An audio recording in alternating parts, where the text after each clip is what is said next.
Case study 6.1 by Joshua Faucett.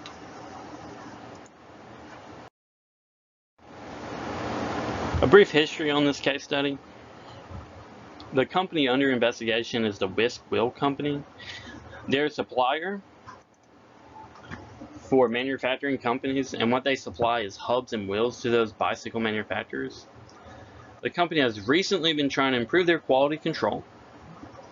They have received complaints about one of their parts, and that part that is going to be examined in this case study is the all-terrain model bicycle hub that the Whisk Wheel Company creates.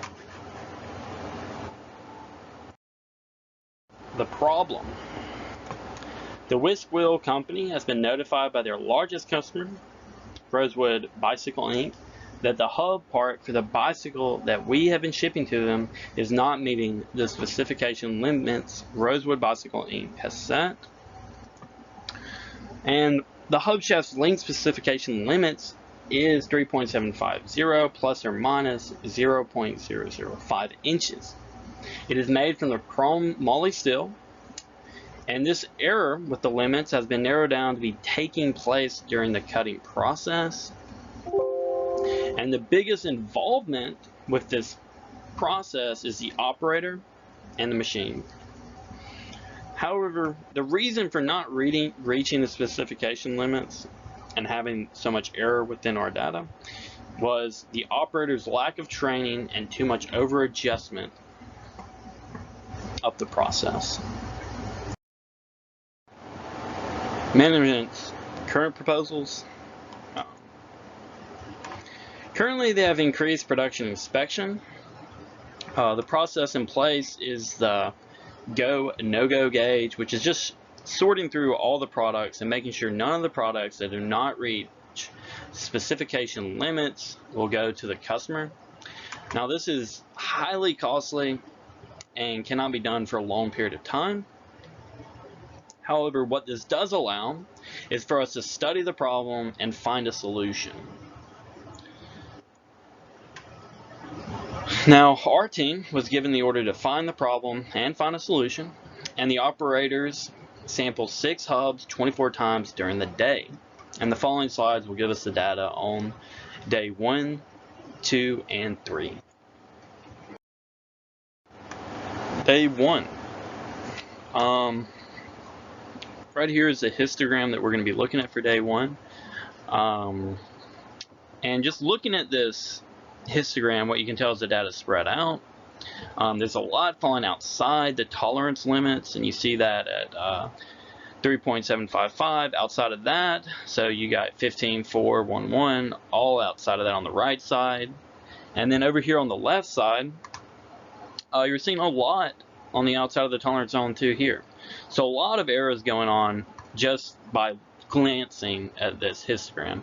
Now, what else can we see from this histogram? Well, right here at 30 on 3.755, what we're possibly seeing is an over adjustment in the process by the operator.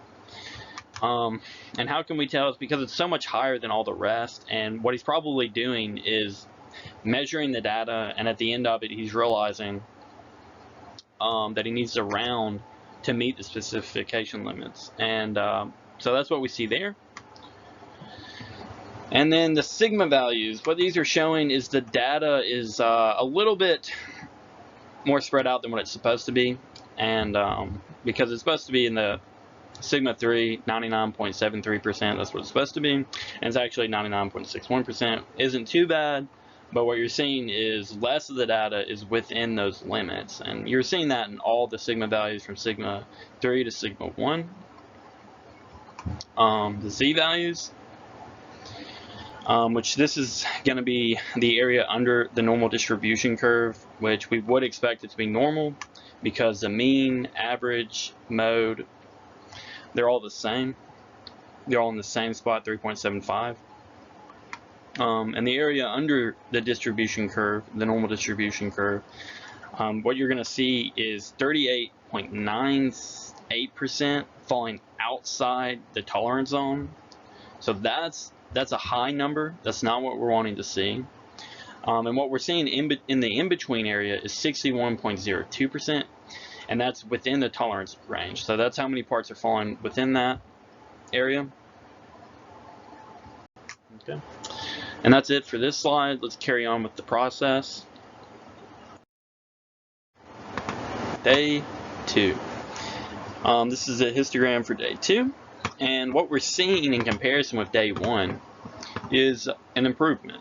Less numbers are falling outside the tolerance range. There's still a lot, not exactly what you want, but a lot less. Now, what else is good about this histogram? The numbers are closer to the mean value.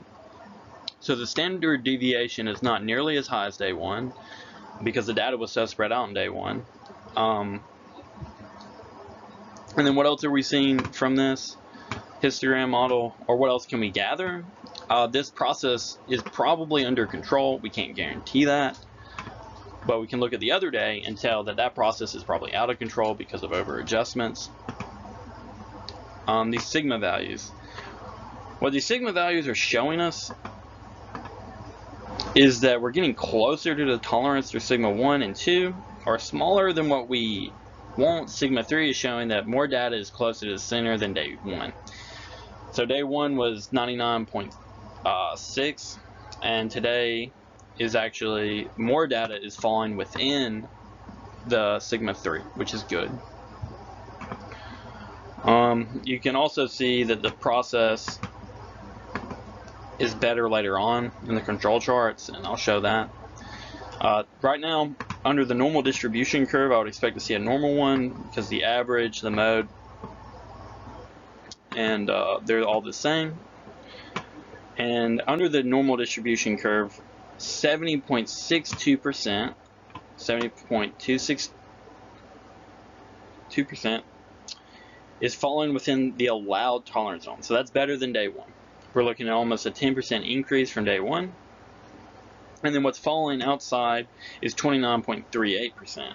So we're improving on what's falling outside the tolerance zone and what's falling inside the tolerance zone. And then 14.69% are larger than 3.755, and then 14.69% are falling in left of the tolerance zone, which was 3.745.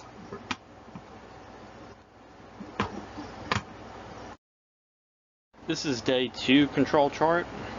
One thing building up to this, our team ended up creating a flow chart to try to pin down where all the errors are taking place for day 2.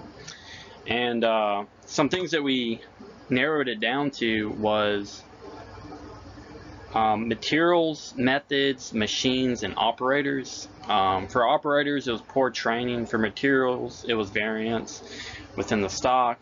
For the methods, it was possibly hub positions. For the machine, it was maintenance, the intervals, and then the conditions and the tooling. So those were all the variations. The variations are large, but what me and my team focused on for day 2 was the cutting process and the operator. And so what we're seeing is a comparison of the data for day 1 and day 2. Day 2 is in the red, day 1's in the yellow. And day 1, what we can tell is that it's out of control. Right, we're getting these signals here, and then possibly even right here, that are showing that day 1 was out of control.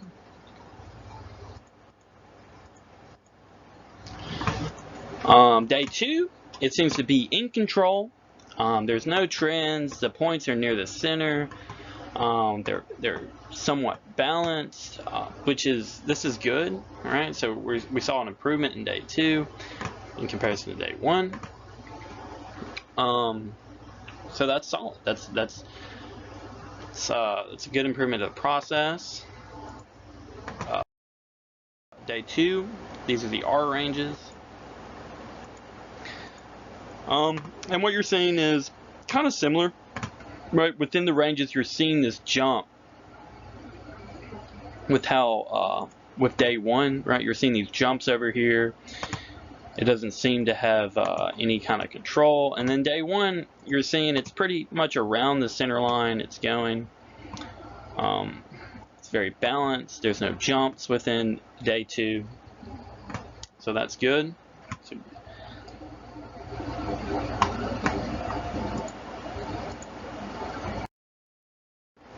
this is day 3, and for day 3, what we noticed when we came to watch the operator in the machine, that the operator was over adjusting the process by stopping the machine to adjust and get the right measurements for the cuts to get closer to the mean after looking at the data.